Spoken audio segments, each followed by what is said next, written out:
네, 여러분 안녕하십니까? 생각의 힘을 기르는 알릴레오 북스, 저는 조수진입니다. 유시민입니다.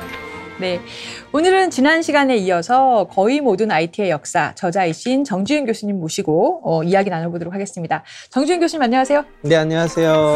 네. 자, 지난 시간에는 우리가 그 거의 모든 IT의 역사라는 이 책을 타임머신 삼아서 IT 역사의 20세기 발전 과정을 쭉 돌아보는 시간을 가졌습니다. 오늘은 이 타임머신이 드디어 21세기로 갑니다. 과연 21세기 IT는 어떻게 성장했는지, 그리고 미래는 어떻게 또 펼쳐질지 오늘 또 재밌게 이야기 나눠보도록 하겠습니다. 오늘 챕터 5번째, 4번째 전환부터예요. 검색과 소셜혁명, 1999년부터 2006년까지의 얘기입니다.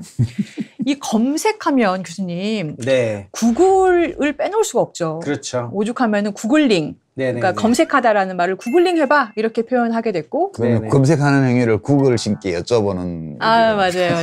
이게 어떻게 보면 이 검색 기능이라는 게 있다는 게 엄청난 변화를 또 가져왔어요. 그렇죠. 네, 이것도 혁명이에요. 네네. 사실 그 이전에는 이제 인터넷과 함께 시작된 것이 웹사이트들이 많이 생기거잖아요. 결국에는 그 정보의 소스들이 많아진 건데, 사람들이 이걸 다 북마크에서 쫓아다니기가 힘들지 않습니까? 그래서 처음에는 이제 가이드가 나오기 시작을 해요.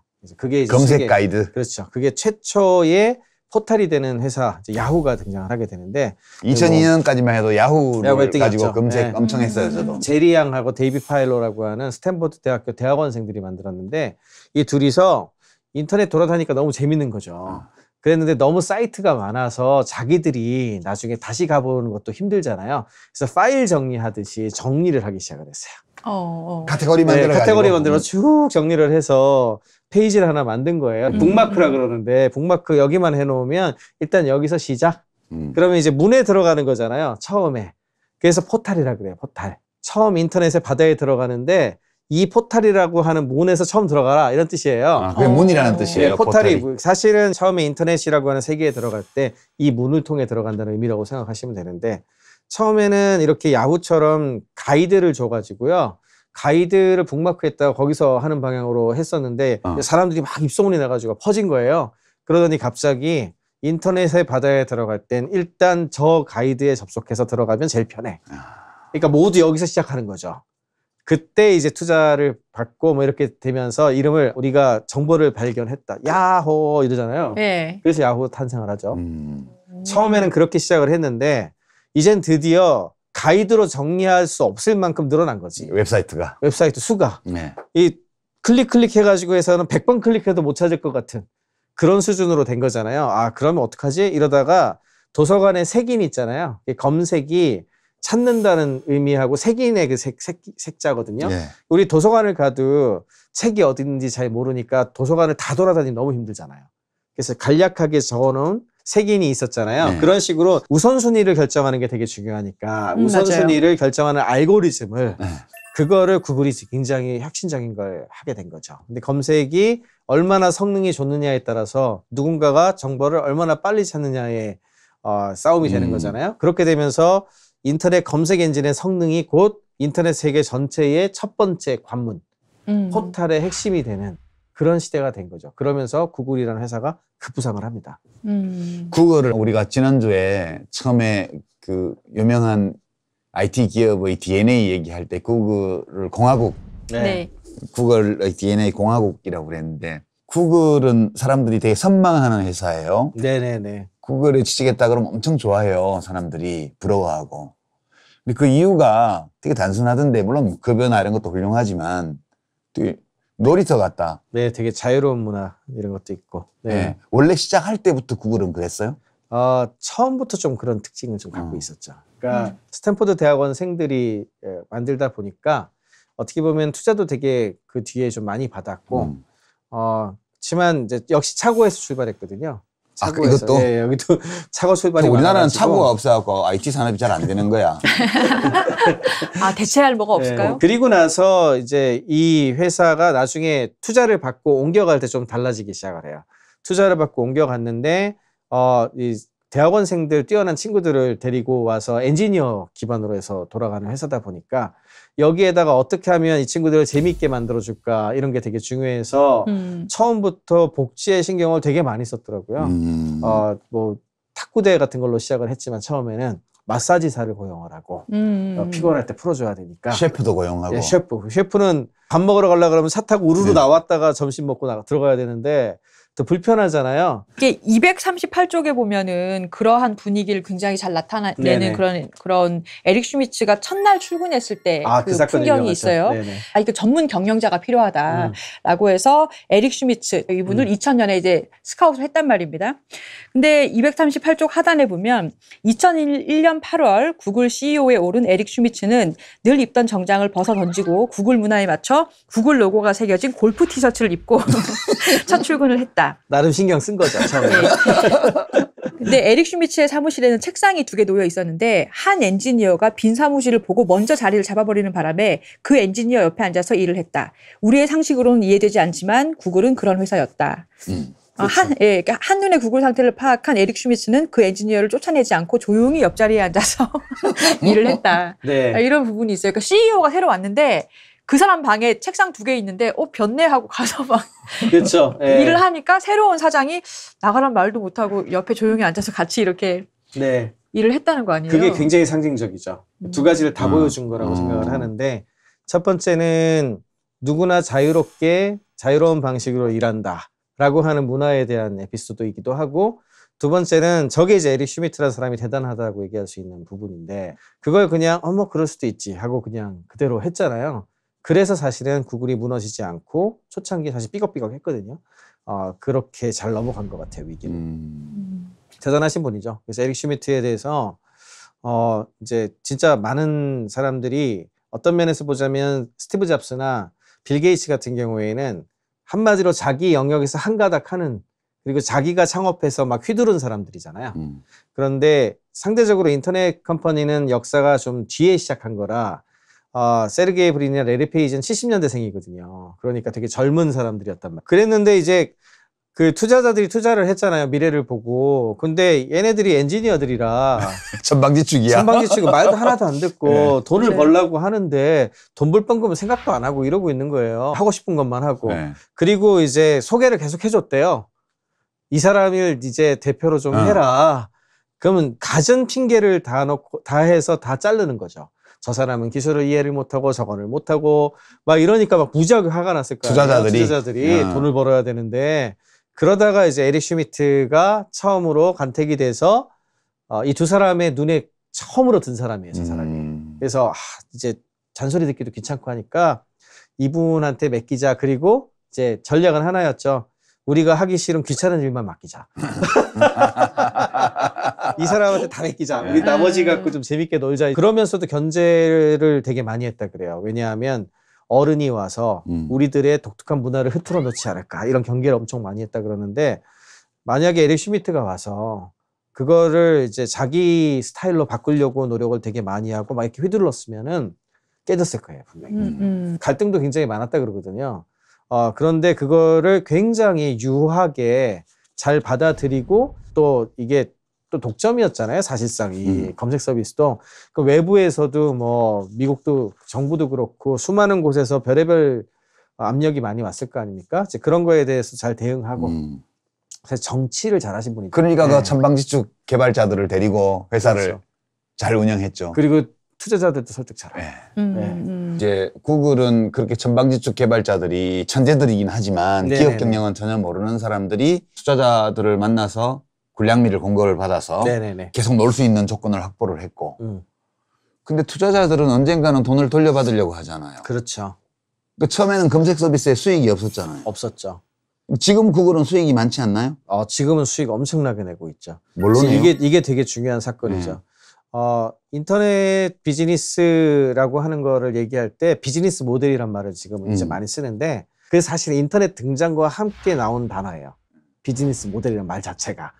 옛날엔 돈 벌 방법이란 걸 고민을 안 했거든요. 방법이 뻔하니까. 그러다가 드디어 광고라고 하는 아주 신기한 길을 뚫게 되죠. 첫 번째는 처음에는 이제 포탈에 디스플레이 광고가 처음 뜨기 시작을 해요.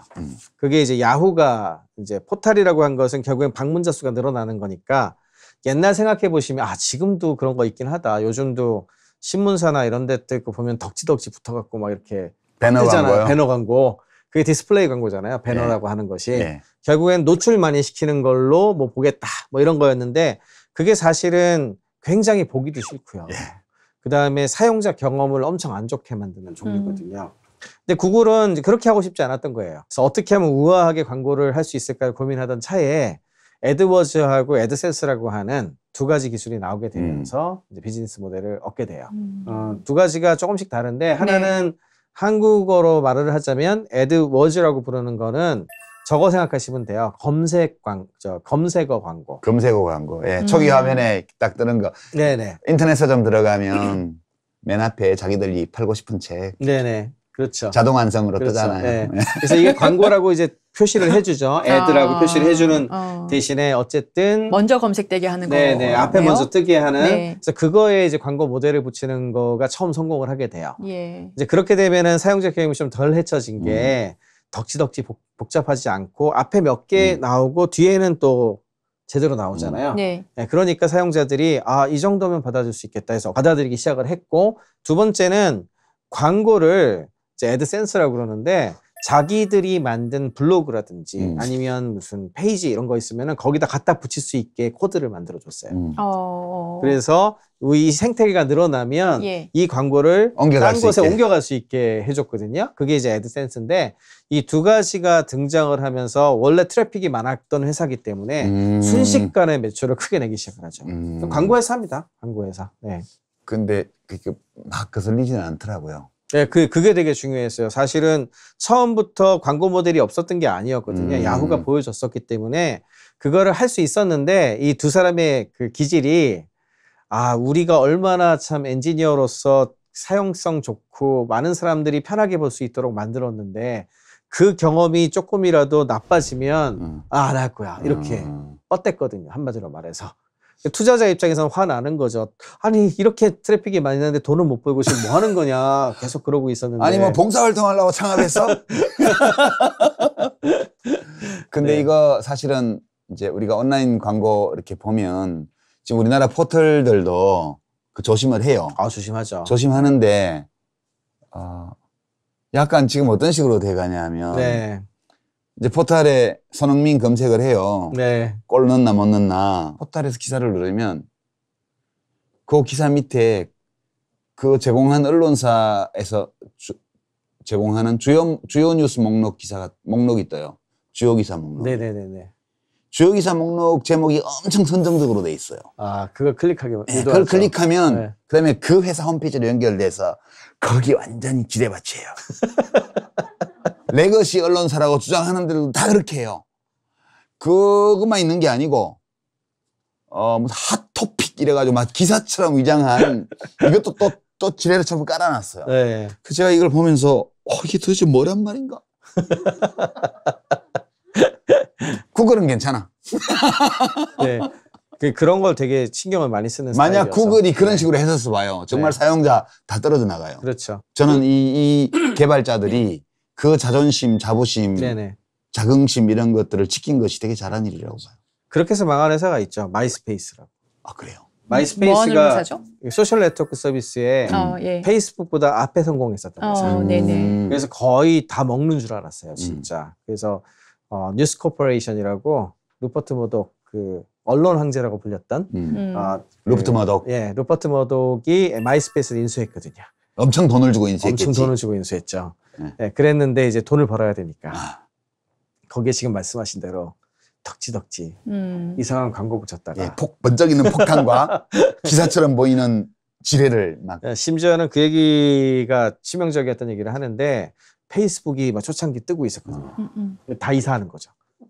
자, 이거 버려. 그렇게 해서 사실 페이스북이 이제 후광 효과를 좀 얻었었고. 그게 루퍼트 머독이 언론사 출신이다 보니까 이분이 그냥 광고가 중요하다라고 생각을 해서 그냥 그럴 수도 있지 이렇게 생각을 한 거야. 어떻게 보자면. 이제 그게 광고 이론에서는 탄환론이라는 건데 쏘면 날아가서 바뀐다는 믿음이거든요. 지금 이 정보통신혁명의 시대에는 인터랙션이 있기 때문에 강하기 때문에 계속 맞기 싫은 탄환을 계속 쏘잖아요. 그러면 망명해버려요. 그렇죠. 사용자들의 경험을 무시한 거예요. 네. 사용자들의 경험과 입소문을 무시한 대가를 치른 거죠. 구글이 약간 앞에 말했던 뭐 애플이나 마이크로소프트하고 좀 구별되는 지점들이 그렇게 뭐 놀이터 같은 그런 직장 또 우리 광고를 다루는 그러한 어떠한 관점 이런 것도 있지만 에릭 슈미츠가 구글은 롱테일을 추구하는 기업이라고 선언을 했거든요. 네네네. 예. 그 어떤 의미예요? 정확하게 롱테일. 롱테일이라고 하는 개념은 긴 꼬리를 말하는 맞습니다. 거죠. 펫헤드와 롱테일 두 개 같이 얘기하는데요. 공룡으로 표현 제일 많이 하죠. 공룡의 머리가 이만큼, 얘가 한 전체의 20%밖에 안 되는 항목이 80%의 매출을 담당을 하는 그런 구조고, 나머지 80%가 20%를 담당을 해. 그러면 이제 꼬리가 이렇게 길잖아요. 그래서 요렇게 되는 구조를 롱테일 구조라고 그러는데, 그런데 이제 그 롱테일이라는 개념도 이제 에릭 슈미트도 얘기를 했지만, 더 먼저 유명해진 건 아마존이에요. 아마존이 롱테일이라고 하는 책도 있는데, 롱테일이라는 책에서도 가장 중요한 사례로 아마존 얘기를 먼저 하거든요. 왜냐, 아마존은 어떤 얘기를 했냐면은, 우리 제프 베조스가 항상 강조했었던 개념인데, 아마존이라고 하는 것은 진열에 들어가는 비용이 0이다, 사실상. 그럼 예를 들어, 세계에서 가장 큰 서점을 만들어도 기껏해야 1, 2만 권 꽂을까? 뭐 이 정도라면 우리는 100만 권을 꽂아도 꽂을 수 있어. 쉽게 말하자면. 온라인이니까요. 네, 온라인이니까. 네. 그러면은 앞에 있는 펫헤드에 해당하는 것들이 매출이 많이 난다고 해도, 베스트셀러 몇 개가 굉장히 많은 매출을 낸다고 하더라도, 나머지 100만 권들도 한 권씩만 팔린다고 쳐도 100만 권. 네, 그걸 다 합치면 얘보다 커질 수 있어. 라고 하는 개념을 제시하면서, 이제 구체적으로는 어떤 방식을 많이 썼냐 하면은요, 뭐 하나를 사면요, 하나는 보통 우리가 얘기 듣고 사야 되니까 베스트셀러를 보통 사게 되잖아요. 많이 아는 거. 펫헤드에 들어가 있는 거 사요. 근데 아마존이 무슨 짓을 꼭 하냐 하면은, 이 책을 사신 분은 이걸 샀습니다 하고 그 관심. 추천을 하는데, 우리나라 서점도 다들 해요. 그거. 이제 많이 들어왔죠. 그 추천하는 거는 베스트셀러가 아니고 그 롱테일에 해당하는 거를 끼워 넣어주거든요. 그럼 사람들이 이것도 괜찮을 것 같은데 하고 산단 말이에요. 그러면 이제 거기에서 매출이 크게 늘죠.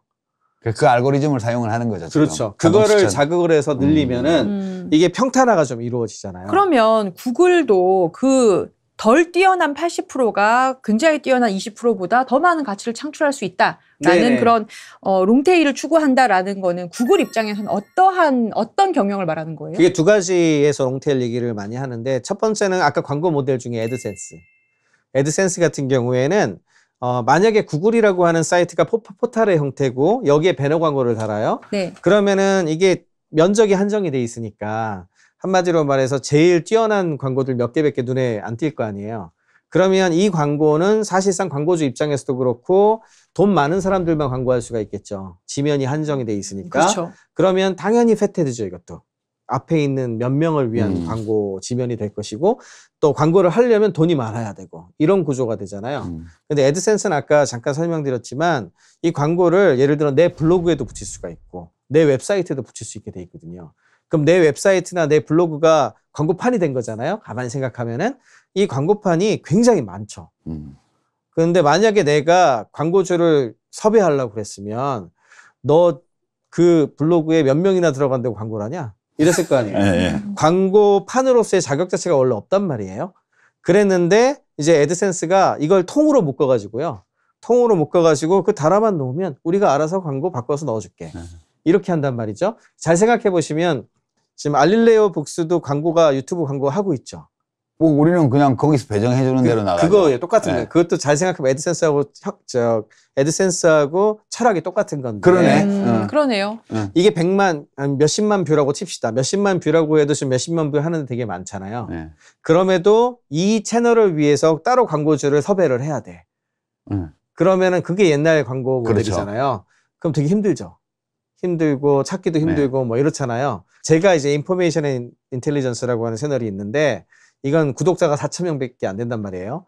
그러면 몇백 뷰, 몇천 뷰 이렇게 나와요. 자막 내주세요. 자막. 뭐라고요? 이 경우에는 광고주가 올 리가 없잖아요. 거기에다가 누가 광고를 하려고 하겠어요. 근데 만약에 유튜브 광고가 붙기 시작을 하면 유튜브가 알아서 이것들 군소집합을 딱 모아가지고 자기네들이 이렇게 그 광고를 유치를 한 다음에 우리한테도 그나마 제일 잘 맞는 것들을 이렇게 넣어주잖아요. 그리고 그게 얼마나 받는지에 따라서 조금 나눠주잖아요. 그러니까 광고하는 사람도 돈 적게 넣어도 광고할 판들이 많이 생겼고, 그렇지. 광고주 입장에서 저렴한 광고판이 많이 생기는 거죠. 그리고 광고를 유치하려고 하는 사람 입장에서도 나는 사실은 광고할 만큼 유명하지 않은데 근데도 해줄 수 있는 조금이라도 버네. 그러니까 하루에 차량 통행량이 별로 없는 지방도로변에도 광고판 세우는 거지. 그렇죠. 근데 이 모든 것이 이것이 온라인 기반이기 때문에 가능한 거네요. 그러니까 근데 물질적으로 5장 제목이 검색과 소셜 혁명인데 네네네네. 사실은 이게 이제 줄임말이에요. 검색 혁명과 소셜 혁명. 검색 혁명은 이제 구글이나 이런 검색 엔진의 등장이고 소셜은 SNS 얘기하는 거잖아요. 그죠? 페이스북이나 뭐 유튜브나 뭐 이런 것들 요즘은 뭐 틱톡 이런 것도 있고 뭐 온갖 게 다 있는데 이 SNS는 워낙 많이 하니까 이제 여기서 얘기할 필요 없을 것 같은데 두 가지 질문이 있어요. 하나는 우리나라가 사실 되게 아이러브스쿨 사례가 이 책에도 나오고 굉장히 일찍 시작했고 싸이월드 같은 경우도 도토리 가지고 한동안에 되게 번성했어요. 그렇죠. 근데 이게 오래 못 갔다. 물론 뭐 지금 페이스북도 얼마나 오래 갈지 모르겠지만 그 혁명인데 실패한 혁명인가? 그런 생각도 좀 들고요. 다른 한편으로는 이 검색 엔진의 등장과 SNS의 등장에 혁명이라는 표현을 붙일 수 있는 이유가 뭐죠? 이게 개인적으로는 이제 유통혁명이라고 부르는 건데요. 유통혁명. SNS 같은 경우에는 사실은 그 인터넷 혁명까지만 하더라도 어디까지나 이게 그 혁명적인 시대 변화를 얘기할 땐 지식혁명이라고 하는 말이 따라와요. 좀 심각하게 얘기했던 사람들은 이게 프로페셔널리즘의 붕괴라는 표현을 썼거든요. 저는 이것도 민주화라고 생각해요. 왜냐하면 전에는 아까 뭐 경제학에서는 얘기 굉장히 많이 하셨지만 경제학에서는 정보의 비대칭성이 엄청 중요하잖아요. 근데 그게 그동안은 기득권이 가장 강력하게 가지고 있는 무기거든요. 그렇죠. 정보 우위. 맞습니다. 그거보다 더 돈의 격차나 이걸 벌리는 건 잘 없어요, 사실은. 그렇죠. 근데 인터넷 이전에는 그게 진짜 심했거든요. 그게 대물림 할 수 있고, 그 다음에 심지어는 이제 직역 같은 경우에 우리만 아는 거야 이렇게 넘겨줄 수 있고 뭐 이런 거였는데 인터넷과 함께 그게 와르르 무너져요. 찾아보면 다 나오니까. 그렇죠. 맞아요. 그래서 권위가 떨어지게 돼 있거든요. 요즘에 법률사무소 오시는 분들도 다 찾아보시고 오세요. 그걸 이제 사회적으로 좀 생각을 해보면은 기존의 라이센스를 가지고서 기득권을 가지고 있는 사람 입장에서는 굉장히 불편한 진실인데 반대로 생각해서 원래 그런 거에 접근 못했던 사람 입장으로 바꿔 생각하잖아요. 이 검색 엔진이 다 찾아주니까. 그러니까. 내가 원하는 정보를 다 찾아주니까. 그렇죠. 심지어는 내가 이게 억울한 상황인지 아닌지도 기본적으로도 한번 찾아볼 수는 있고 그러면은 이게 인권이 얼마나 올라갔나. 그러니까 그런 부분들 때문에 인터넷이 가지고 있는 그 기술 자체의 특징이 사회혁명적 특징을 갖고 있어요. 그 검색 엔진이 직역 간에 또는 이제 학력 차이에 따른 이런 정보의 불균형을 마음만 먹으면 그렇죠. 누구든 무너뜨릴 수 있는 기반을 제공했다는 점에서 그렇죠. 사회적으로 볼 때 혁명적 성격을 갖고 있는 그렇죠. 그런 현상이라는 거죠. 이제 그런 부분들이 이제 지식혁명이라고 부르는 그 패러다임하고 사실 맞물려요. 그래서 지식을 되게 잘 찾고 연결하고 이런 거를 통해 가지고 전 세계를 바꿀 수 있는 헤게모니가 변한다. 뭐 이런 게 토플러가 또 쓴 지식혁명과 관련된 여러 가지 이야기라든지 여기에 지난 한 몇십 년 동안 도도하게 흐르는 그 패러다임이거든요. 근데 SNS는 약간 결이 달라요. SNS는. 뭐가 다르냐 하면은 SNS는 이건 전 유통혁명이라고 부르는데. 유통혁명. 유통자. 그러니까 소셜미디어라고 하는 것이 결국에는 사람과 사람과의 연결이잖아요. 그래서 사람 한 명 한 명이 지식을 찾는 것 같은 경우에는 그냥 지식을 검색해서 접속해서 쓰는 거에 불과했는데 소셜미디어의 가장 큰 특징이 몇 가지가 있는데 첫 번째는 본인들 한 명 한 명이 전부 다 생산자가 돼요. 유통업자이기도 하고 유통도 하고 동시에. 그러니까 이제 그 인터넷 웹사이트는 어쨌든 자기가 만든 건 아니고 소비자 역할이잖아요. 그냥. 그러니까 그냥 잘 찾아서 지식을 접근한다 이런 느낌이었다면 소셜미디어부터는 어쨌든 자기가 글을 쓰거든요. 공급자가 되는. 그렇죠. 카톡도 마찬가지고 페이스북에 사진 찍어서 그 밑에 글 쓰는 것도 마찬가지고 블로그에 글 쓰는 것도 마찬가지고 그다음에 뭐 그 인스타그램 같은 경우에 사진을 찍어가지고 거기 해시태그 달아서 올린 것도 마찬가지고 전부 다 소비되는 것에 대한 생산 행위를 개인들이 다 하고 있죠. 그래서 그러면 이제 생산자가 이제 본인이 된 거고요. 개인들이 된 거고. 그럼 소비자는요? 소비자도 나예요. 소비자도 그 비슷한 걸 만드는 사람들 것들을 같이 보고 있어요. 그죠? 그러니까 소비자도 나고 그다음에 유통자는요? 유통자도 나예요. 공유하고 좋아요하고 이러잖아요. 우리도 눌러달라고 맨날 네네. 구독, 좋아요. 그럼 모든 사람들이 같이 맞아요. 자기들이 생산하고 소비하고 유통하고 있거든요. 그러면서 이게 커뮤니티를 만들어가지고 거기에서 같이 소비하고 있잖아요. 그러면 여기에 누가 메이저로 내가 1등이고 내가 이런 것들에 뭐 모든 걸 갖고 있습니다라고 하는 곳이 없죠. 다만 이제 그렇다고 해가지고 정보 불균형이 안 일어나냐 아니면 파워의 권력의 변화가 안 일어나냐 그렇진 않죠. 인플루언서라는 게 생기면서 네. 맞아요. 그거에 대한 사이즈의 크기가 다르니까 그렇지만 동작하는 메커니즘은 절대적으로 바뀌었고요. 첫째. 두 번째는 인터넷 혁명은 지식만 대상으로 했는데 소셜은 그 위에 얹어서 유통할 수 있는 것이 지식만이 아니에요. 예를 들어 사람들의 네트워크가 연결돼 있다 보니까 개인이 연결돼 있는 거나 마찬가지잖아요. 그럼 내가 예를 들어 노동을 제공하겠다고 마음을 먹었어. 근데 그게 택시 서비스야. 예를 들어서 택시 기사님이야. 그러면 택시 기사 서비스를 소셜 그 미디어라고 하는 일종의 카카오톡에다가 붙였어. 그랬더니 소셜 미디어 쓰시는 모든 사용자가 또 그걸 이용해서 내 위치를 또 정보를 준 다음에 그거를 이용을 해서 노동을 쓰겠다고 리퀘스트를 했어. 그 우버 같은 게 다 그거. 그렇죠. 아니에요? 지금은 이제 카카오 택시 이 사례를 좀 들어드리는 건데 네. 가만히 보면은 나의 정보와 그분의 정보가 이 그 유통 채널에 들어와서 네. 그거로 인해서 아주 간략한 노동의 그 사고 파는 인력 시장이 형성된 거죠. 그러니까 그거는 노동을 주고 사고 팔고 하는 행위의 마켓플레이스. 유통 채널이 거기 생긴 거잖아요. 네. 그러니까 그 이야기는 거기다가 또 최근에는 그 기프티콘이라든지 이런 거 네. 같은 것들 주기도 하고 요즘 다 그런 걸로 주고 왔더라고. 그렇죠. 그럼 대상이 정보만이 아니잖아요. 아, 혁명은 혁명이다, 그죠? 네, 그래서 맞아요. 유통 쪽에서 거대한 혁명을 일으킬 수 있으니까 대상이 근데 많이. 그걸 통해서 관계도 그렇죠. 굉장히 서로 간에 명사에 대한 접근이라든지 개인 간에도 네네. 굉장히 바뀐 것 같아요. 그것도 되게 중요한 것 같아요. 사실은 이거를 사회학적으로 되게 연구들을 되게 많이 해서 이론적으로도 좀 많이 정립되어 있는데 그 관계와 관련된 그 과학, 관계와 관련된 사회학 분야에 제일 유명한 사람이 로빈 덤바라는 사람이잖아요. 덤바 넘버라 그러죠. 150명. 이게 이제 인간이 인지해서 커뮤니티를 이루고 관리할 수 있는 좀 가까운 사람이 인간의 뇌 용량상 한 150명 정도가 사람에 따라 다르겠죠. 어떤 사람은 250명, 300명 해도 되는 사람이 있고 어떤 사람은 50명이겠지만 어떤 평균적으로 한 150명쯤 되는 것 같아요. 150명밖에 안 됩니까? 예, 그게 이제 로빈 덤바라는 사람이 네. 제시한 숫자예요. 150이라고 하는 숫자.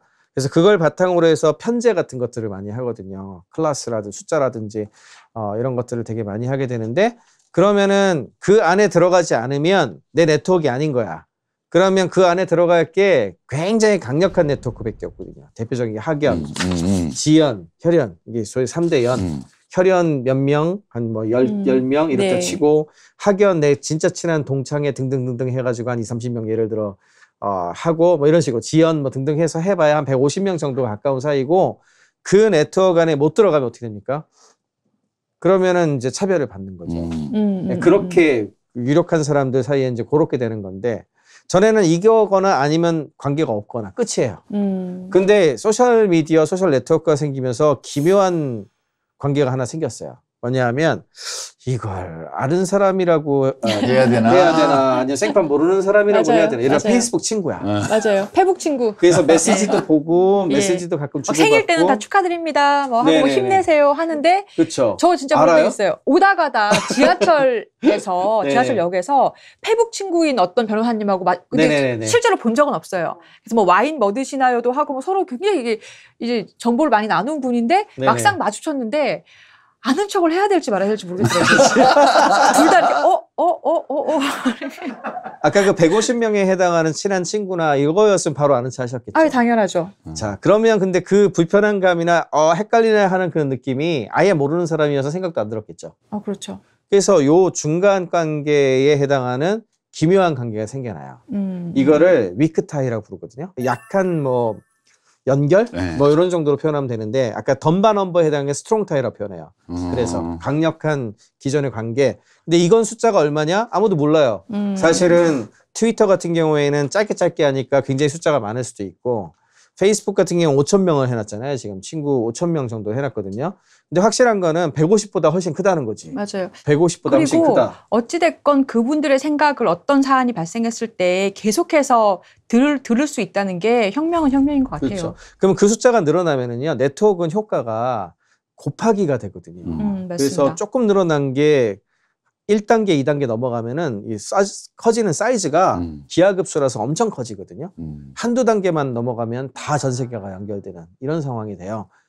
근데 제가 아까 그 알랩스쿨이나 싸이월드 질문을 드렸었는데 약간 저는 이제 이게 온라인 세계라는 게 어떤 분들은 마치 독립적으로 존재할 수 있는 것처럼 이렇게 얘기를 하지만 사실은 엄마 무릎 위에 서 있는 거 아니야? 오프라인 세계의 기초 위에 온라인이 만들어지는 것이지 그걸 떠나서 만들어질 수는 없는 것 아닌가? 그런 생각 드는 게 이 아이러브스쿨 같은 경우가 우리나라처럼 학연이 강한 이런 데니까 이게 되지. 처음 시작은 그렇게 된 데가 많이 있죠. 예. 근데 이게 왜 못 살아남았어요, 이거? 아이러브스쿨은 처음에 헤게모니를 잡았지만 그 뒤에 싸이월드 등장하면서 사실은 밀렸고. 성격이 좀 비슷하잖아요. 네. 거기에서 경쟁에서 이제 졌다라고 표현하는 게 제일 맞을 것 같고, 그에 비해서 싸이월드하고 페이스북 같은 경우에는 페이스북이 사실 한국에 들어오면서 싸이월드가 밀리기 시작하거든요. 글로벌 서비스하고 이제 그 로컬 서비스하고의 경쟁에서 사실은 싸이월드가 페이스북한테 밀리기 시작한 그런 사건으로 보시면 되는데 정말 패치는 전 세계에 다 있더라고 하는 사람들 그렇죠. 보니까. 근데 이제 그 얘기는 많이 해요. 이제 아이러브스쿨도 그랬고 싸이월드도 그랬고 페이스북보다 진짜 먼저 시작해요. 예, 그래서 세계 최초다 이런 얘기를 하더라고요. 네네. 제가 이제 미국에서 공부할 때 이 싸이월드의 미국판 서비스를 하려고 거기 들어와서 있었던 팀들도 잘 알고 해서 가끔 얘기도 많이 하고 했었거든요. 그러면 차별점이 뭘까요? 저는 개인적으로는 이게 바로 문화 권력이라고 생각해요. 문화 권력이요? 네, 한마디로 말해서 영어가 아니잖아요. 그렇지. 그 진입장벽 때문에 국제적 경쟁력은 없는 거죠. 그러니까 소셜 네트워크는 머릿수가 중요해요. 사람들이 얼마나 많이 쓰느냐에 따라서 증폭되는 네트워크의 총량이 너무너무 차이가 나버리거든요. 그러니까 싸이월드에 있던 사람들이 더 큰 판으로 옮겨간 거네요. 네, 만약에 싸이월드가 영어판으로 처음부터 시작을 했고 예를 들어서 그 다음에 초창기부터 그 씨앗이 영어로 시작돼서 한국어가 되는 지원되는 그런 거였으면 안 죽었다. 예. 그 충분한 볼륨의 네트워크 씨앗을 만들어가지고 살아남았을 수도 있다고 생각하는데 그러니까 한국은 국제시장으로 안 나가면 힘들어. 최근에 이제 판이 달라진 게 카카오 엔터테인먼트 같은 데에서 웹소설이나 웹툰 관련된 플랫폼들이 우리나라에서도 있지만 일본이나 혹은 이제 미국 서비스들도 지금 되게 많거든요. 옛날보다 훨씬 빠르게 그 다국어 지원을 해요. 그렇게 되다 보니까 처음부터 글로벌 컨텐츠 기업으로서의 위상을 어느 정도 다질 수 있게 됐어요. 옛날하고는 상황이 좀 달라졌죠? 네. 자, 그러면 우리 챕터 6으로 한번 가볼까요? 그러니까 이 또 가장 최근 얘기가 나옵니다. 바로 스마트폰 혁명이에요. 네네. 15년도 안 됐어. 예, 7년에서 2010년. 이게 304쪽에 보면, 이거 모두 사람이 굉장히 기억을 많이 할 텐데, 스티브 잡스 기조연설입니다. 그 이제 목티 입고, 청바지 입고서, 뉴발란스 운동화 신고, 2007년 1월 9일 샌프란시스코 맥월드 프레젠테이션 달인이자 사람들을 들뜨게 하는 능력을 가진 애플 CEO 스티브 잡스가 기조연설을 시작했다. 우리는 오늘 3가지 혁명적인 기기를 선보일 겁니다. 첫 번째는 손으로 조작할 수 있는 큰 화면을 가진 아이팟이고, 두 번째는 아주 새로운 휴대폰, 세 번째는 인터넷을 이용해서 소통할 수 있는 새로운 기기입니다. 그리고 놀랍게도 이 3기기는 각각의 다른 기기가 아니라 하나의 기기입니다. 우리는 그것을 아이폰이라고 부릅니다. 이거는 진짜 반드시 그 클립으로 보셔야 돼요. 야. 뱅뱅뱅 이렇게 아이콘이 돌아가면서 one more thing, 항상 one more thing. 끝나기 직전에 한 얘기거든요. one more thing 하더니 갑자기 이게 하나예요. 3개의 아이콘이 나오거든요. 그래서 뱅글뱅글 돌다가 근데 1개야. 연출이 진짜. 근데 이게 아니 뭐 연출은 잡스가 엄청 잘하는데 이 이건 어떤 면에서 혁명적이에요? 아이폰이라고 하는 것은 저는 개인적으로는 그 2007년에 그 애플이 발표했을 때 스티브 잡스조차 이렇게 변화가 될 거라고 생각 못했을 거라고 믿고 있는데, 왜냐하면은 처음에는 이게 사용자들의 요구에 의해서 개발한 프로젝트거든요. 아이팟이라고 하는 갖고 다니는 음악 기계, 그거가 큰 성공을 했잖아요. 근데 사람들이 기계를 갖고 다니는 게 두 개가 되니까 그 전화기도 있고 얘도 있잖아요. 합쳐져. 귀찮잖아요. 맞아요. 그런 시절이 있었어요. 네네네. 그래가지고 이제 스티브 잡스 포함해가지고 그 애플에다가 맨날 이제 VOC를 낸 거예요. 그 아이팟에 전화기 기름 넣어주면 안 돼? 그게 진짜 되게 오랫동안 들어갔던 거였거든요. 그래서 검토하기 시작을 했을 거예요, 처음에는. 근데 이 두 개를 이렇게 하다 보니까 뭔가 좀 엣지가 부족한 거죠. 스티브 잡스가 또 뭐랄까 좀 유니크하게 만들고 싶어 하거든요. 그럼 아이팟에 전화기 넣어서 아이팟 나왔어요 이러면은 뭔가 좀 없어 보이잖아요. 고민 끝에 이제 뭘 선택하냐 하면 이제 인터넷 혁명의 시대가 왔는데 손안에 인터넷을 해야 되겠다. 그래서 그게 인터넷 미디어 디바이스라고 표현하는데 IMD라고 그러거든요. 인터넷을 되게 손에서 되게 쓸 수 있게 만드는 형태로 만들자라고 해서 구글에다가 손을 뻗쳐요. 왜냐면 구글이 인터넷 대장이었으니까. 그러니까 에리 슈미트 만나가지고 니네가 들어와서 인터넷 서비스 핵심적인 것들을 여기다 넣어달라. 그럼 어차피 우리 공동의 적은 마이크로소프트잖아. 마이크로소프트를 잡자.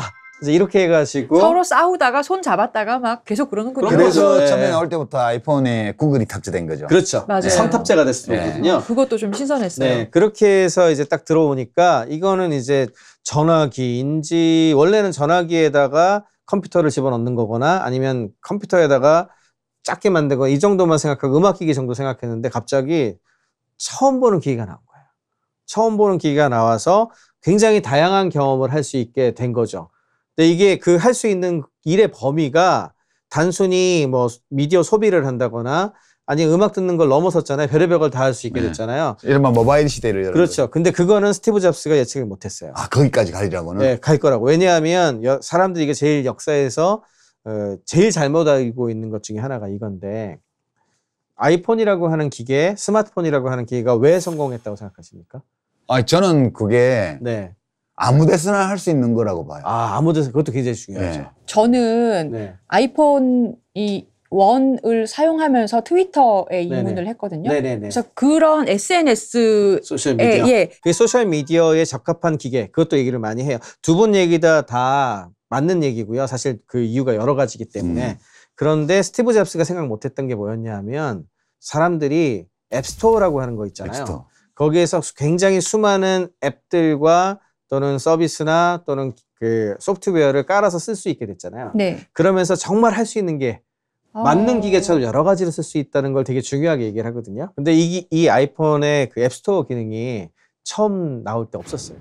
그래요? 그래요? 네, 앱스토어가 아이폰 3 때 생겨요. 처음에는 스티브 잡스가 아까 그 멋있게 프레젠테이션한 그걸 생각을 했을 거예요. 그 인터넷을 최고로 잘 쓸 수 있고, 그 다음에 휴대폰도 되고, 그 다음에 원래 아이팟 좋았잖아? 이 세 개의 겸을 하나로 해줄게. 내가 멋지게 만들었어. 이렇게 자랑한 거예요. 그렇게 해서 발매가 됐는데 사람들이 써보니까, 특히 이제 개발자들이 써보니까 이 좋은 인터페이스에 이 좋은 화면에 이거에 내가 컴퓨터 프로그램을 좀 올리게 해주면 안 돼? 그러니까 스티브 잡스가 뭐야? 이런 것도 생각을 하나? 그런 식으로 고민하다가 2009년에 이제 아이폰 3를 낼 때 아이폰 3의 앱스토어가 처음 발표되거든요. 그 다음에는 진짜 수많은 사람들이 생태계를 만들어가지고 별의별 걸 다 하게 됐잖아요.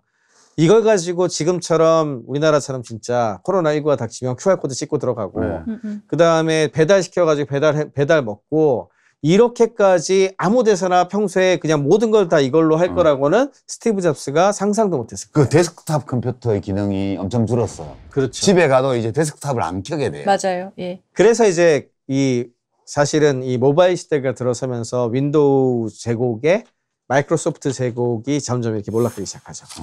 그렇게 했어.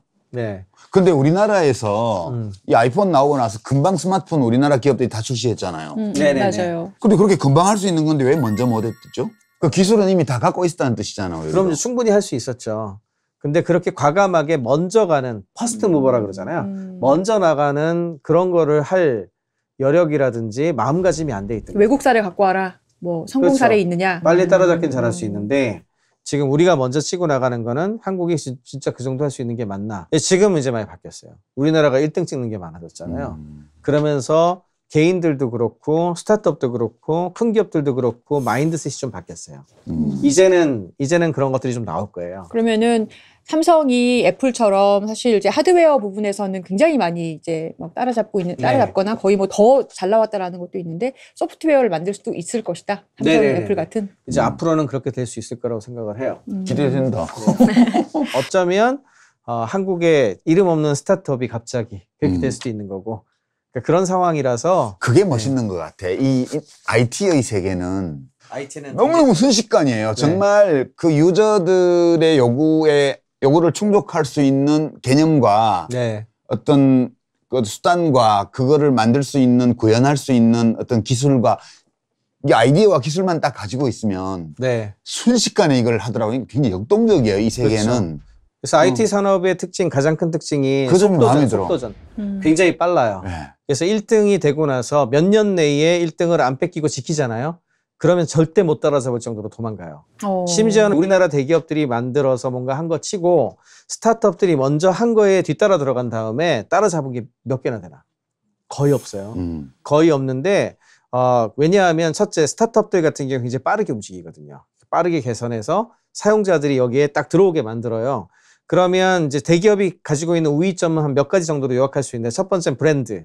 사람들의 신뢰 이런 거 있잖아요. 브랜드에 대한 그 평판도가 사실은 이제 많이 무너진 거예요. 왜냐하면은 신규 브랜드라 할지라도 예를 들어 마켓컬리라든지 요즘 뜨는 그런 것들 뜬 지 얼마 됐나 보세요. 당근마켓 이런 거 생각해 보세요. 오아시스라든가. 이거가 뭐 옛날부터 쌓아졌던 브랜드 아니잖아요.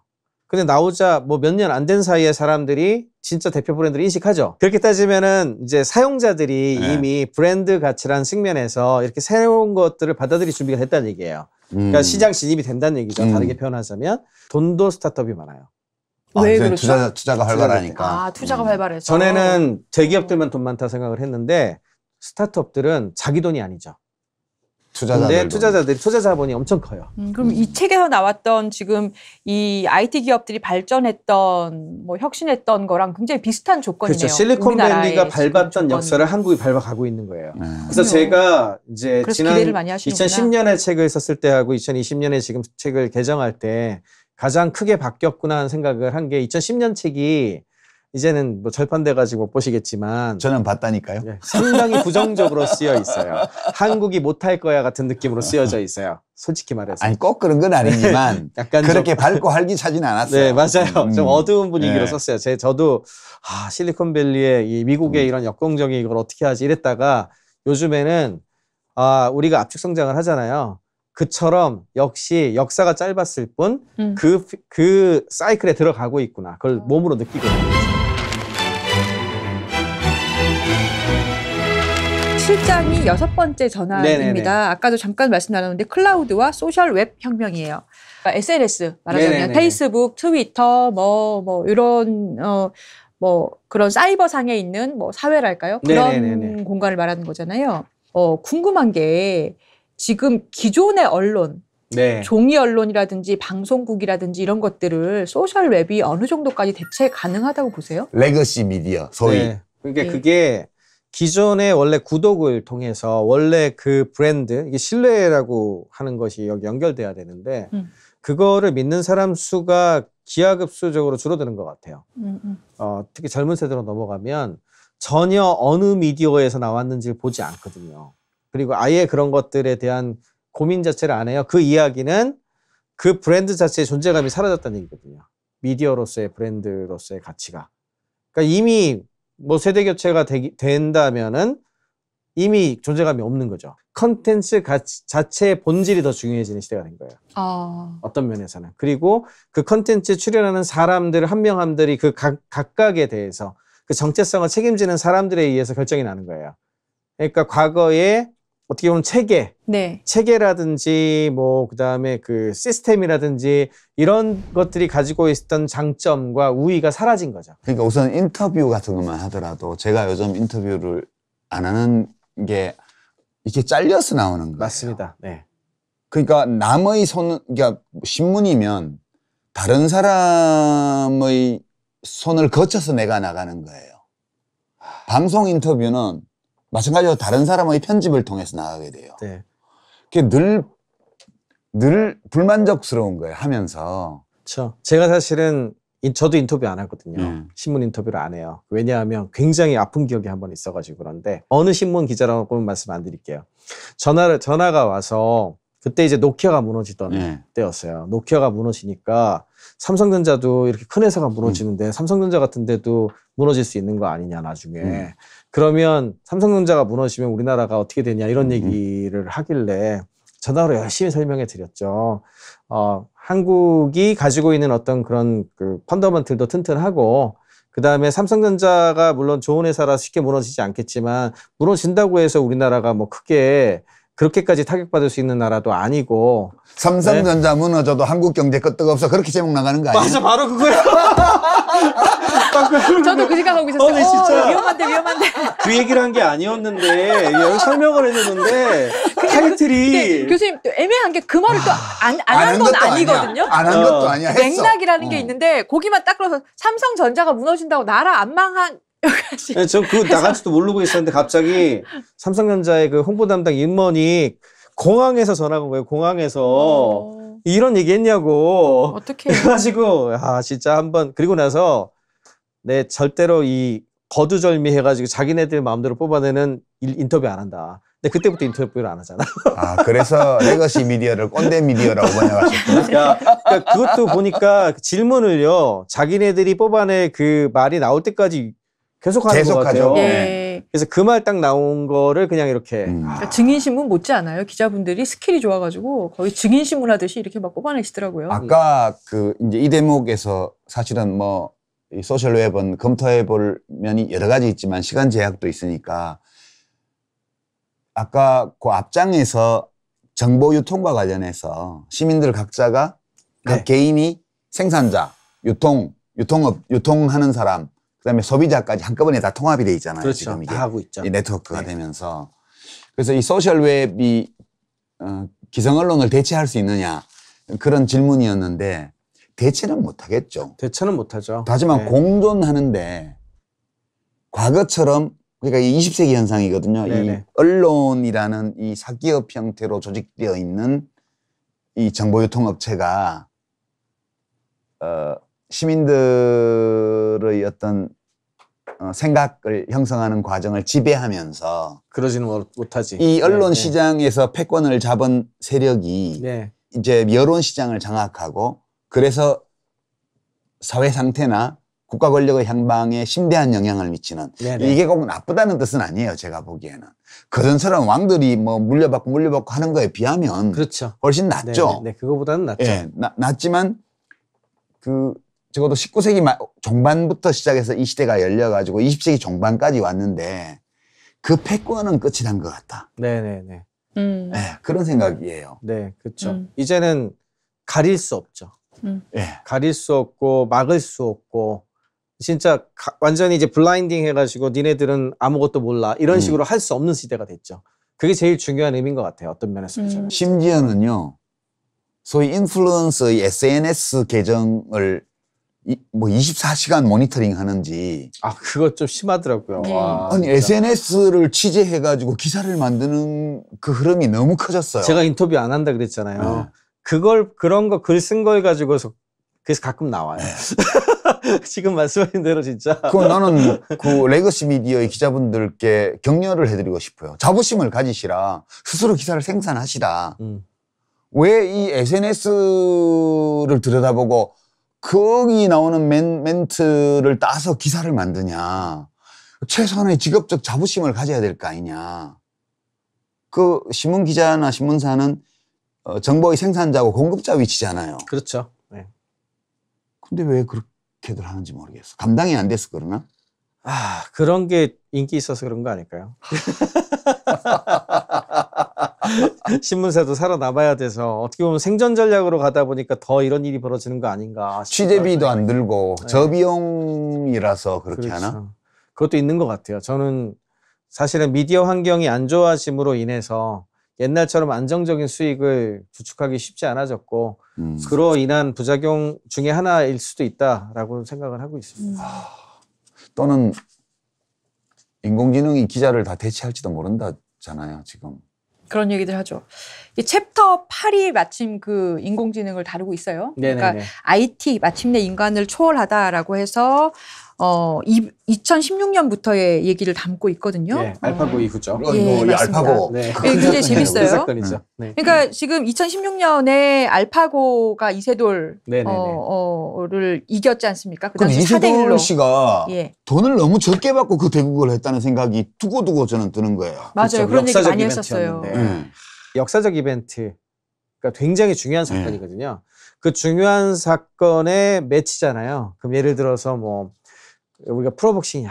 그렇지. 그러면 타이슨 대 무하마드 알리가 붙었어. 그럼 대전료가 얼마겠습니까? 대전료를 승패하고 무관하게 일단 빡 질러야지. 네. 그게 왜 그러냐면 그게 진짜 역사적 이벤트라서 그렇거든요. 그런 측면에서 봤을 때 좀 저분이 좀 굉장히 좀 뭐랄까 본인의 그 가치를 과소평가해요. 그러니까요.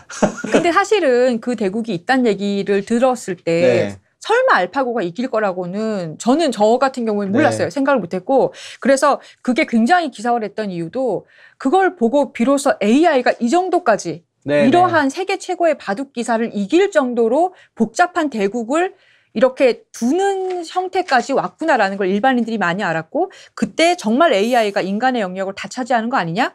기계가 인간을 축출하는 거 아니냐?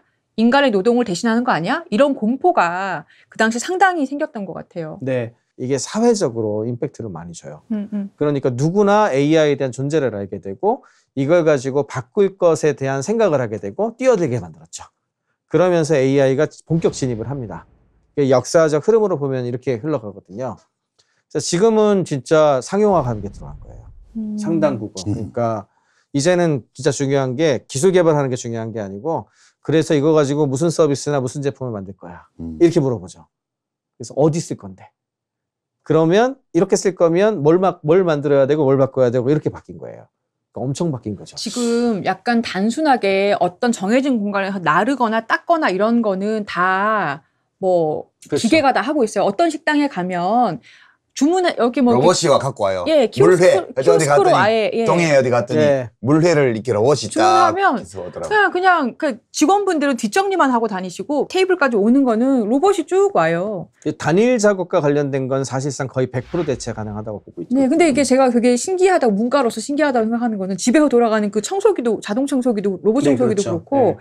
이게 늘 놓여있는 물건들이 다 달라지고 그런데도 사고를 안 일으키고 다 피해 다니면서 가구도 긁지 않고 청소를 하잖아요. 그래서 이런 단순 노동은 언젠가는 진짜 다 대체하는 거 아니야? 금방 하는 거 아니야? 이런 생각이 들더라고요. 그래서 종류에 따라 좀 다르지만 제일 먼저 단순한 노동 거기다가 인지적 작업까지 포함해서 제일 잘하는 게 인식하는 거거든요. 뭐 보고 인식하는 거, 음성 인식하는 거 이런 것들을 사람 시킨 것보다 더 잘해요. 모든 거에서. 근데 복합적으로 하는 건 잘 못해요. 예를 들어서 우리가 빨래를 걷어서 갠 다음에 어디 넣기 이런 거. 이거 생각보다 되게 어려운 작업. 어디에 넣어야 되느냐 때문에 어려운 건가요? 그것도 그렇고 예를 들어 빨래 걷어 갖고 와서 개서 가지고 가서 그 서랍을 열고 안에 넣어. 예를 들어서. 그러면은 이거를 해낼 수 있는 AI 로봇이나 인공지능이 없어요. 아직. 예, 이게 되게 복잡한 작업이거든요. 그래서 지금 단일 작업 엄청 잘하는 AI나 로봇들이 많이 나왔다고 해서 그 시대가 금방 올 거다라고 생각하는 거는 오류예요. 그럼 앞으로 이런 인공지능이 발달한 사회에서 살아남을 직업은 뭘까요? 그러니까 결국에는 이제 이런 얘기를 좀 저는 제일 많이 드리는데 존재라는 측면에서 봤을 때 인공지능이나 로봇이라고 생각을 하면 인공지능이나 로봇이 결과적으로 뭐가 문제인가라고 하는 걸 판단하는 능력의 경우 어떤 것이 문제인가는 사실은 존재하고 연결돼 있어요. 이게 좀 어려운 얘기일 수 있으니까 예를 들어가지고 좀 설명을 드리면은 나라고 하는 존재도 되게 여러 가지의 페르소나로 이루어져 있잖아요. 예를 들어 뭐 대한민국 국민으로서의 내가 있고 그 다음에 뭐 남자로서의 내가 있고 그다음에 남편으로서도 있고 그렇죠. 아버지로서도 있고 되게 다 달라요. 이게 그러면 이제 문제 인식을 할 때에도 그 페르소나에 따라 다르게 인식하거든요. 예를 들어 아버지로서는 이런데 남편으로서는 이렇고 우리나라 국민으로서는 이래. 그죠? 그건 어디까지나 내가 처한 입장하고 관계돼 있죠. 네. 그거 잘못하면 위선적이라는 얘기 들어요. 네, 그렇죠. 그 맞는 말씀이십니다. 근데 이제 이 관점에서 바라보면은 로봇이나 AI라고 하는 존재는 그 존재가 문제를 인식하는 경우에 문제를 인식할 때 그 존재의 가치에 따라서 다르게 인식해야 되거든요. 그럼 이 존재는 인간이란 존재는 아니잖아요. 인간과 다르잖아요. 지가 인간인 것 같다고 생각할 수도 있죠. 그렇게 트레이닝 된 애는 인간하고 비슷한 문제 인식할 수도 있겠죠. 네. 근데 확실한 거는 지금 현재 단기간에 인간이 인간으로서 문제점을 느끼는 거는 이 AI나 로봇이 금방 할 수가 없어요. 그러니까 사람이 사람으로서 굉장히 많은 것들을 느끼는 것이 역시 존재와 존재 사이의 교감이잖아요. 그거는 맞습니다. 로봇하고도 똑같게 또는 AI도 진짜 인간하고 비슷하게 만들면 비슷하게 교감을 느낄 수 있지 않냐 뭐 그런 얘기할 수도 있겠지만 쉽지 않을 거예요. 굉장히 어려울 거거든요. 근데 인간이 뭐냐 네. 하면 이제 그런 존재론적인 면에서 보게 되면 그냥 인간은 물질이죠. 물질인데 우리들의 이렇게 자아에 대한 관념이나 세상을 인식하는 거나 또 나를 인식하는 거 이런 게 사실 최종적으로 분해해 들어가면 그 뇌세포의 시냅스 사이에서 이루어지는 정기적인 화학적인 신호교환 정보의 집합에 네. 지나지 않는 거 아니냐 그렇게 볼 수도 있어요. 존재적으로 인간이 로봇하고 별반 차이가 없다. 그러니까 이게 사실은 한 100년, 200년 이상 보면 그럴 것도 같아요. 근데 저는 이제 한 근미래 타임프레임에서 보는 거니까 그렇게 생각을 하면 금방 따라잡기 어려운 종류거든요. 존재까지 가게 되면 아직까지는. 그러니까 인간을 생각하는 기계로 볼 수 있느냐. 네. 기계가 인간처럼 생각하게 할 수 있느냐. 이게 같은 질문이에요, 사실은. 네, 그렇죠. 근데 물리적으로 보면 저는 이제 물리학을 잘 모르긴 하지만 학자들 얘기를 들어보면 그 사이에 건널 수 없는 골이 존재하는 것 같지는 않다는 생각이 자꾸 드는 거예요. 근본적으로는 그런 것 같아요. 그래서 아까 좀 말씀드렸듯이 100년, 200년을 보면 그럴 것 같은데 지금 질문은 어쨌든 간에 현재 AI가 막 들어오고 있는 상황에서 어떤 쪽이 그래도 덜 따라올 것인가에 대한 질문으로 본다면 그렇게 해석을 한다면 아까 말씀드린 문제를 인식하는 부분하고요. 첫째. 두 번째는 사람과 사람을 서로 교감하고 소통하고 이제 이런 부분들 있잖아요. 진짜 존재로서 느끼고 교감하고 소통하고 이게 제일 따라오기 제일 나중에 따라올 만한 종류거든요. 그래서 그것까지 따라오면 정말 그러면 이제 진짜 AI하고 로봇하고 인간하고 거의 동급인 사회가 된 거죠 이미. 그때쯤 됐으면. 법률가도 그럴 것 같아요. 네. 법률가도 사실은 지금 뭐 그냥 법률 판단만 하라고 하면 AI가 더 잘하지 않나요? 그럴 것 같아요. 그러니까 저도 사실은 아까 교수님께서 얘기하신 두 가지 분야가 살아남지 않겠나 느끼고 있는 게 저는 사람만의 영역이 남을 거라고 생각하는데요. 그러니까 최근에 오는 의뢰인들을 보면 인터넷에서 판례 사이트 같은 게 워낙 잘 돼 있고 그게 이제 서비스가 워낙 여러 개가 나와 있어서 검색어만 잘 나오면은 본인 사례에 대해서 어느 정도 승소 또는 패소 또는 뭐 몇 년형이 나온다를 많이 알고 있어요. 네. 근데도 불구하고 변호사한테 오는 이유는 그게 맞습니다, 아닙니다라는 말을 들으려고.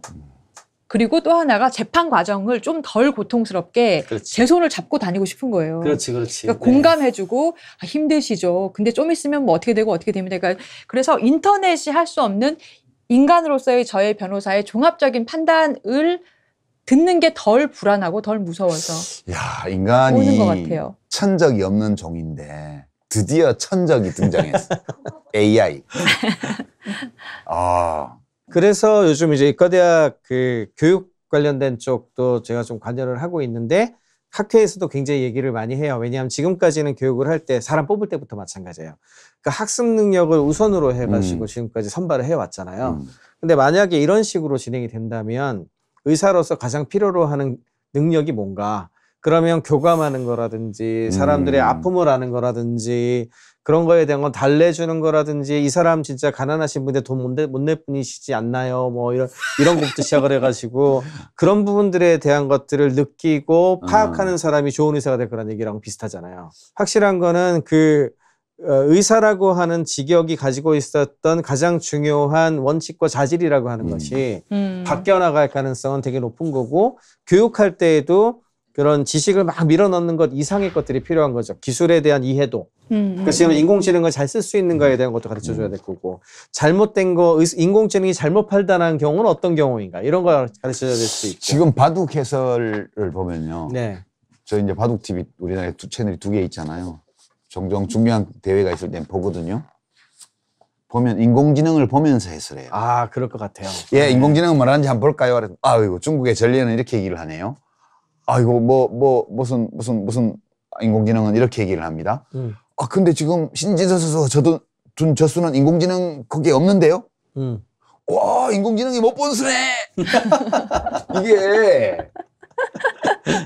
지금 인공지능과 공존할 수밖에 없는 그런 네네. 시대가 됐고, 그래서 거기에 맞게 적응을 하려면 네네. 인간 스스로가 가장 무서운 천적을 만들어내고 있기 때문에 결국은 우리가 가지고 있던 기존의 모든 관념과 행동 양식과 이런 것들을 조정해야 되는 그런 시대가 네. 온 거 아닌가. 그렇죠? 개인적으로는 그래서 인공지능 자체를 얘기 안 하는 시대가 결국엔 될 거다. 인터넷을 지금 얘기하는 사람 없잖아요. 그냥 누구나 쓰는 거죠. 당연히 쓰고 있잖아요. 그리고 여러분들도 잘 모르시겠지만 뭐 우리 사진기부터 시작을 해서 네. 보정하는 거라든지 진짜 일상생활에 이미 인공지능이 수없이 들어가가지고 네. 다 쓰이고 있어요. 그래서 진짜 기술이 굉장히 많이 발전을 하고 많이 들어가면은요, 아예 얘기를 안 하게 돼요. 그냥 쓰는 거죠. 지금 우리가 겪고 있는 IT 역사 또는 혁명은 인공지능 혁명이겠네요. 최종적으로 지금 진행되고 전쟁터가 있는 걸로 거는. 옮겨간 거 아닌가요? 이 책에도 그렇죠. 그렇게 돼 있던데. 인공지능 부분하고 또 하나는 이제 요즘 메타버스 얘기 많이 하잖아요. 메타버스. 그러니까 이거는 뭐냐면 디지털화가 좀 과도할 정도로 많이 진행된 거. 한 단계 넘어가는 건데 저는 한 3단계 그러니까 매트릭스의 세계로 우리 다 들어가는 거예요? 그렇죠. 네, 그런 느낌이죠.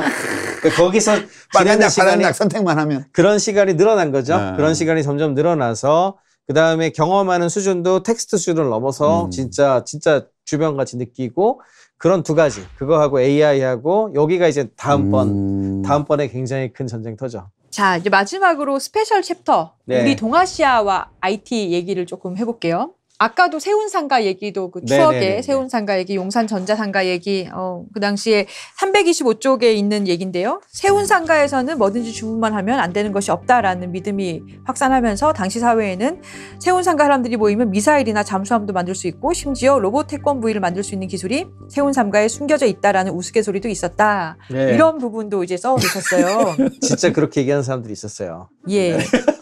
그러니까 그 과학자나 공학도들은 저런 얘기를 하면서 세운상가를 출입을 했고, 우리처럼 이제 문과의 문학이나 예술 분야에 관심이 많은 사람들은 국내에서 합법적으로 구할 수 없는 비디오를 구하러 다녔죠. 그쵸. 근데 그 동아시아에서 원래는 일본이 엄청 IT 강국이었잖아요. 그랬죠. 네. 근데 지금은 오히려 한국이나 또 심지어 중국에 좀 따라잡힌 면이 있지 않나요? 지금은 한국이나 중국이 일본을 훨씬 더 뛰어넘는 것 같죠. 네. 확실히 그렇게 된 것 같은데 그게 사실은 일본이라고 하는 나라가 성공했었던 성공 방정식에 너무 머물러 있었기 때문에 라고 생각을 해요. 이거 우리가 이제 절대로 따라하면 안 되는 종류 중에 하나인데 그 유명한 갈라파고스화가 여기서 나오죠. 그러니까 그건 뭔가요?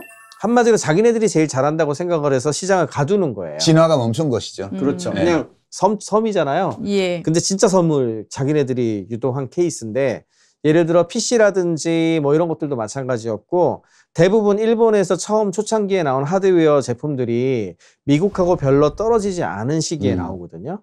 그리고 심지어는 미국보다 더 좋게 만든 것들도 있고 막 이랬어요.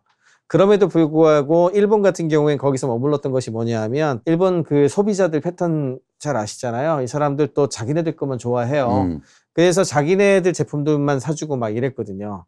그렇게 하다 보니까 그냥 그 나라에서만 쓰이는 운영체제에 그 나라에서만 쓰이는 컴퓨터에 그 나라에서만 쓰이는 이런 게 너무 많이 쌓인 거죠. 그러면은 수출 시장에서 뒤지겠네요. 수출 시장에서 뒤지죠. 그리고 심지어는 근데 시장이 또 적당히 크지 않습니까? 일본 시장 자체가 크잖아요. 1억 몇천 되니까. 네, 그러니까 거기에서만 웬만큼 돈 벌면은 그냥 되게 큰 회사로 남아 있는 거예요.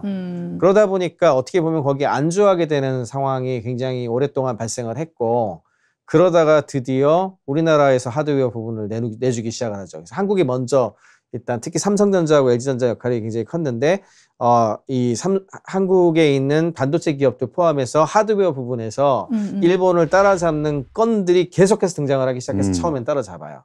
한국은 그렇게 따라잡기 시작을 했고 중국은 사실은 그동안은 우습게 알았잖아요. 심지어는 우리나라에서도 중국을 우습게 알았었거든요. 옛날에는. 아, 우리나라가 전 세계에서 중국을 우습게 하는 유일한 나라예요. 그러니까. 근데 일본에서는 얼마나 더 했겠습니까? 일본에서는 자기네들이 뭐 세계 최고인데 네. 뭐 한국은 뭐 당연하고 중국이야 뭐 아직 뭐 멀었잖아 이런 느낌이었을 거 아니에요. 그랬는데 이제 중국이 하드웨어나 제조 부분 이런 것들은 당연하게도 다소 좀 약했지만 기술 축적도 돼야 되고 하니까 근데 아까 인터넷 시대에 들어가면서요. 인터넷과 소셜미디어는 네트워크 효과라는 게 있거든요. 그리고 사람들이 참여해서 그 만들어가는 거잖아요. 그러면은 N수가 엄청 중요한데 그렇죠. 인구수가 그 단일 마켓이 그냥 전 세계의 4분의 1이잖아요. 거의 뭐 어마어마한 숫자 아닙니까? 예. 그럼 이들이 엮어가지고 만든 자본의 규모가 또 되게 커요. 그 자본의 규모가 크고 그 관련된 그 서비스 시장에서 규모의 경제를 통해 가지고 바로 따라잡을 수 있거든요. 기술을 넘어서 가지고 바로 따라잡은 다음에 그 돈을 이용을 해 가지고 또 투자를 또 열심히 되게 잘했어요. 투자를 정말 열심히 잘해 가지고 세계적인 기업들이나 스타트업 같은 거 많이 키워내고 이랬거든요. 그러면서 인터넷과 서비스 부분에 굉장한 헤게모니를 쥐기 시작을 했고 대표적인 회사가 뭐 요즘에도 한국에서도 유명해진 텐센트, 샤오미도 있고요. 텐센트라고 하는 회사가 있고 그다음에 틱톡 뭐 이런 거 있잖아요. 이런 부분들, 이런 회사들 같은 경우에 이미 글로벌 컴퍼니거든요, 진짜. 중국은 저는 좀 다른 면에서 그렇죠. 저게 언제까지 저렇게 가지 싶은 게 노벨 평화상을 인터넷이라는 기술에 노벨 평화상을 주자는 얘기가 10년 전에 있었잖아요. 네네네. 정보 격차를 무너뜨리고 정보 유통을 저렴하게 만들고 속도를 빨리 하는 이런 모든 것들은 공화정에 어울려요. 중국이 하드웨어나 네. 또는 영업적 상업적 목적을 가지고 있는 이제 소셜 네트워크 서비스나 이런 거는 될지 몰라요. 근데 저렇게 일당 독재의 어떤 시민들의 기본적인 인권을 존중하지 않는 사회에서 네. 과연 네트워크 혁명 이후에 이루어지는 많은 일들이 네. 제대로 진행될 수 있을까요? 지금 말씀하신 문화적인 부분들이 차단이 되는 거죠. 그러니까. 예. 그래서 사실은 중국이라고 하는 나라가 하고 있는 인터넷 정책이 그런 면에서 보자면은 인터넷 전체 문화에 큰 해를 끼치고 있다라고 그렇죠. 얘기를 많이 해요. 그리고 그럼에도 불구하고 그 나라 단독으로만 봐도 되게 큰 시장이자 커뮤니티이기 때문에 기업들이 무릎 꿇고라도 진출을 하잖아요. 네, 지금. 근데 요즘에 이제 철수 많이 하기 시작을 했고 왜냐하면 진출했다가 단물만 빨리고 사실은 아무것도 성공한 회사들이 별로 없거든요. 그러다 보니까 만리장성이라는 것이 있는데 그 만리장성이 이 디지털 그 인터넷 쪽에서도 그 비슷한 게 있거든요. 있는 거죠. 예. 그래서 딱 차단이 돼 있었고 웨이보 검열하고 다 하잖아요. 맞습니다. 여기 들어가면은요. 그 안에서 모든 것들을 검열할 수 있는 게 합법화돼 있어요. 중국 같은 경우에. 이거를 거부를 하면 서비스를 못 하거든요. 그렇죠. 지금. 그러니까 그런 식으로 돼 있는 건 이미 검열 사회인데 원래는 인터넷이 그렇게 돼 있지 않거든요. 그렇죠. 근데 중국 내 인터넷은 그런 상황으로 만들어 놨어요, 이미.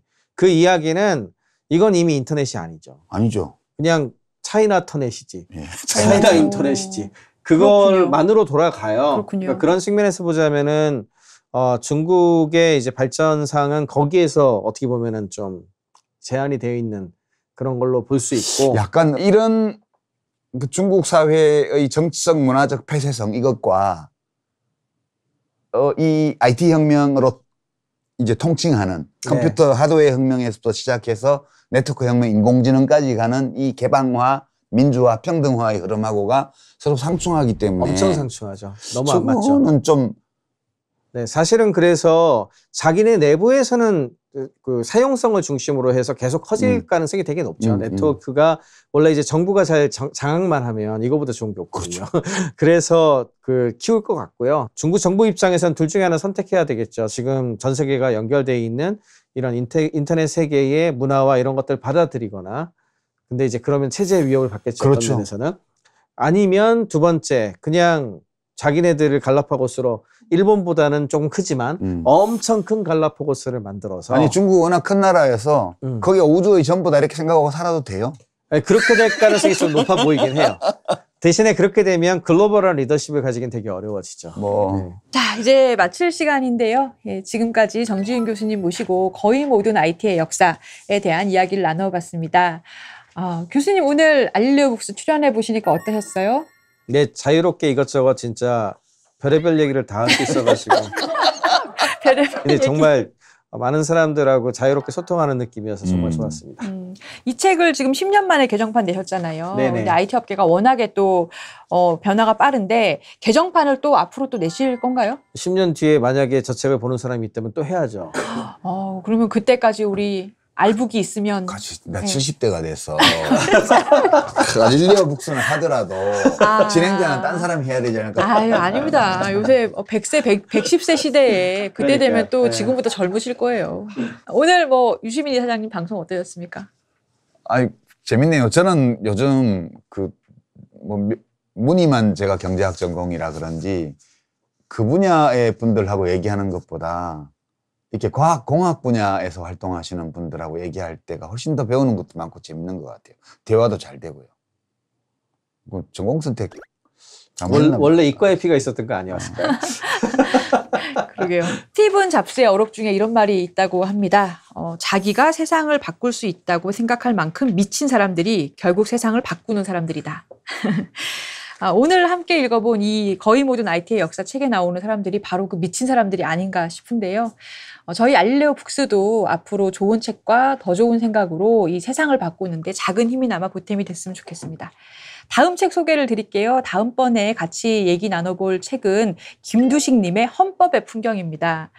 법 관련 책이죠. 헌법의 사상과 또 여러 가지 사건을 다룬 책인데 제 전문 분야라서 사실 제가 좀 약간 추천을 해봤는데 그래서 조금 좀 떨리는 마음이 있네요. 네. 많이 기대 부탁드립니다. 예, 아마 헌법의 풍경은 한 10여 년 전에 나온 책이어서 좀 오래된 느낌이 없지는 않을 텐데 그래도 헌법이라는 것은 10년 동안 하나도 한 글자도 안 바뀌었거든요. 그래서 최근에 여러 우리 사회 상황을 보면서 또 그 글을 보면서 헌법이 우리 삶에 얼마큼 제대로 실현되고 있는지 그런 거 한번 짚어보는 좋은 시간 될 것 같아요. 너무 두려워하지 마세요. 네. 네. 자, 그럼 오늘 마치면서 또 맨날 하는 거 여러분들의 구독, 좋아요 눌러주시고요. 댓글로 사랑 표현 많이 해주시기 바랍니다. 표현하지 않으면 사랑이 존재하는지 우리 알 수 없거든요. 그리고 슈퍼챗으로 후원해주신 돈은 모두 노무현 시민센터 건립에 사용된다는 점을 다시 한번 말씀드립니다. 그러면 인사드리고 마치도록 하겠습니다.